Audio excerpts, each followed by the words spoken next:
दुनिया भर में ये एक तासुर है कि ईरान जो है वो ये सब कुछ इसलिए कर रहा है कि फलस्तीनियों की शहादतें हो रही हैं, गजा में बहुत जुल्म हो रहा है और ईरान बाकी तमाम मुसलमान मुल्कों के ऊपर सबकत ले गया है और वो आगे बढ़ के इसराइल पे हमला कर चुका है, जबकि बाकी सारे मुसलमान मुल्क जो है वो खामोशी के साथ बैठे हुए हैं।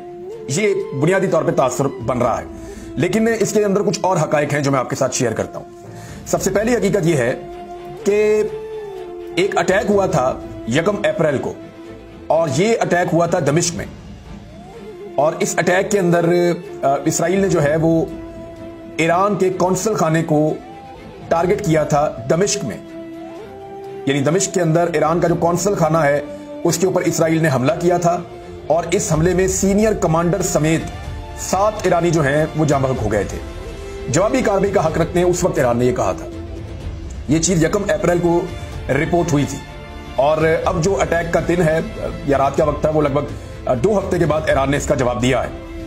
ईरानी पासदारान इनकलाब का कहना है कि शाम के दारुल हुकूमत दमिश्क में ईरानी कौंसल खाने की इमारत पर इसराइली हमले में तंजीम के 2 सीनियर कमांडर समेत 7 अहलकार हलाक हुए हैं और ये बहुत बड़ा नुकसान था ईरान का। ये बड़े अहम और सीनियर कमांडर्स थे ईरान के। एक्चुअली इसराइल ईरान पे ये इल्जाम लगाता है कि हमास के पीछे ईरान है और हमास को जितनी सपोर्ट मिलती है इसराइल के ऊपर अटैक करने के लिए वो ईरान से मिलती है, और वो इस कौंसल खाने को जहां पे इसराइल ने अटैक किया वो जिम्मेदार समझ रहा था कि यहां से हमास को प्लानिंग और सपोर्ट मिलती है। तो उन्होंने उस कौंसल खाने के ऊपर अटैक किया जो कि गलत था, जो इंटरनेशनल कवानीन की खिलाफ वर्जी थी। और आप किसी भी कौंसल खाने के ऊपर ऐसे अटैक नहीं कर सकते एक तीसरे मुल्क में जाकर, और कॉन्सुलेट्स के ऊपर, एम्बेसीज के ऊपर अटैक तो आलमी कवानीन की खिलाफ वर्जी है, इसकी तो कहीं इजाजत भी नहीं है। तो ईरान के साथ एक बहुत बड़ी ज्यादती की थी इसराइल ने, और इसराइल के इल्जाम थे उससे पहले ईरान के ऊपर कि ईरान सपोर्ट कर रहा है। तो ईरान तो ओपनली सपोर्ट करता है, वो तो ये कहता है कि फलस्तीनियों को उनका राइट मिलना चाहिए, ये तो पाकिस्तान भी कहता है, लेकिन ईरान प्रैक्टिकली इसको सपोर्ट करता है। ये दावा इसराइल बार बार करता रहा।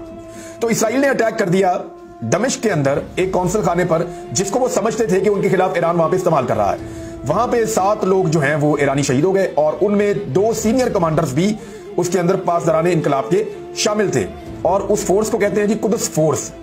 और उसके senior commander brigadier general Mohammad Reza Zahedi और उनके नायब ब्रिगेडियर जनरल मोहम्मद बादी हाजी रहीमी भी शामिल थे। ये 2 बड़े अहम लोग थे ईरान के, और इन 2 लोगों की शहादत को ईरान में बड़ा धचका लगा और ईरान ने कहा जी हमारे पास अब हक है कि हम वापस रिटेलिएट करें, वापस हमला करें। तो सबको इस बात का आइडिया था कि ईरान इस बात का जवाब देगा और ईरान को इसका जवाब देना पड़ेगा।